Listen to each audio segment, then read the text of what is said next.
In a quiet, snow-covered town in Montana lived an old woman named Margaret Hale. Her small wooden house stood at the edge of town, surrounded by pine trees and frozen fields.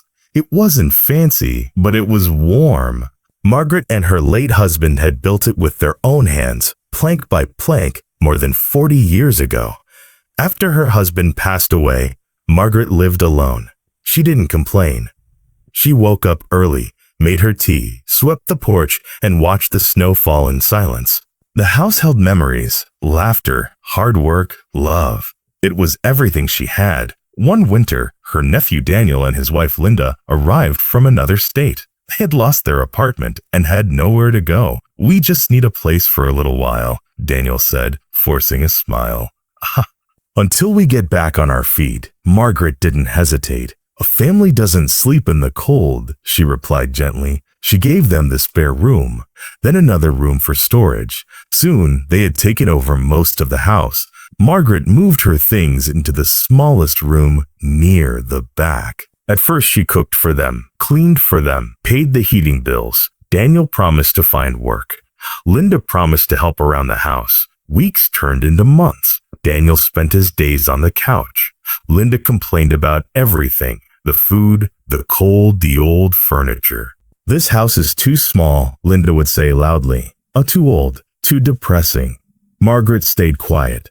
Then one evening, Linda spoke the words that broke something inside her. "This house should be ours," she said. "You're old. You don't need all this space." Daniel nodded. They began treating Margaret like a guest in her own home. Her chair was moved. Her meals were criticized. Her presence became an inconvenience. One night, during a heavy snowstorm, Daniel stood in front of her. "Aunt Margaret," he said coldly, "you should stay with a church shelter for a while." "It'll be easier for everyone." Margaret looked at him, stunned. "This is my home," she whispered. But the decision had already been made. The next morning, her suitcase was placed by the door. No shouting, no apology, just silence. Margaret stepped out into the snow with shaking hands. She did not cry. She walked. After hours in the cold, she collapsed near a small diner on the highway. A young couple who ran the diner, Tom and Sarah Wilson, found her. They wrapped her in blankets, gave her soup, and listened as she spoke softly. "You can stay in our guest room," Sarah said without hesitation, "as long as you need." Days passed, then weeks.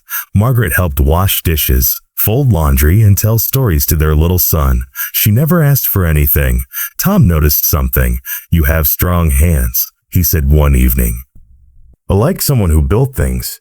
Margaret smiled faintly. With their help, she found an old piece of land outside town. Cheap, forgotten, covered in snow. What no one knew was this: Margaret had quietly saved money for decades. Not much, but enough to start again. With Tom and neighbors helping, she built a small but solid house. She planted a garden in spring, raised chickens, fixed fences. People began to visit, not because she was rich, but because she was kind. Her house became a place of warmth, even in winter. Meanwhile, Daniel and Linda struggled. Bills piled up. The house they took began to fall apart. They fought constantly. One day, Daniel heard about a successful roadside cafe run by a family who helped people. Desperate, he walked there. Margaret opened the door. Daniel froze. "You?" he whispered. "Yes," she replied calmly. He begged for work, food, help. Margaret looked at him for a long moment, then she nodded. "You may stay," she said, "but only as a worker, not family." She treated him fairly, never unkind. Linda soon followed, demanding forgiveness and ownership. Margaret handed her a small envelope. Inside were a few dollars. "This is all I owe you," she said softly. When Margaret grew older, she wrote her will. Not for Daniel, not for Lynn. She left her land, house, and savings to Tom and Sarah's son, the child who brought her tea, listened to her stories, and called her a grandma without being asked. When Margaret passed away, the entire town came to her funeral. Daniel and Linda arrived late, expecting inheritance. They received nothing.